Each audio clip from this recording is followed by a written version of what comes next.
कोकणातील प्रत्येक अपडेट जाणून घेण्यासाठी आजच माझे कोकणच्या सोशल मीडिया प्लॅटफॉर्मला लाईक, फॉलो आणि सबस्क्राइब करा।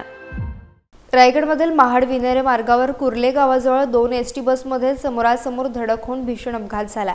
बुधवारी दुपारी 4 वाजण्याच्या सुमारास फौजी आंबवडे पुणे आणि महाड फौजी आंबवडे या 2 बस समोरासमोर येऊन धडकल्या आणि अपघात झाला आहे। 2 बसमधील 2 चालक, 1 वाहक आणि 9 प्रवासी गंभीर जखमी झालेत।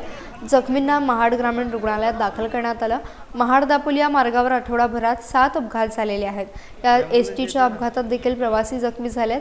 तीव्र उतार आणि डांबरी गुळगुळीत रस्ता, त्यात अवकाळी पावसाचा मारा, यात वाहनं घसरून एकमेकावर आदळल्यानं अपघात होत आहेत। मागील 8 दिवसांमध्ये या मार्गावर एसटीचे 2 तर इतर वाहनांचे असे एकूण 7 अपघात झालेले आहेत। फौजी आंबवडे गावातून दुपारी 3 वाजता सुटणारी फौजी आंबवडे पुणे आणि महाड आगारातून दुपारी 4 वाजता सुटणारी महाड फौजी आंबवडे या 2 बस कुर्ले गावाजवळ रस्त्यावर समोरासमोर आल्या। त्यावेळी पडणाऱ्या पावसामुळे हा रस्ता निसरडा आणि गुळगुळीत झाल्यानं या बसेसचा अपघात घडला आहे।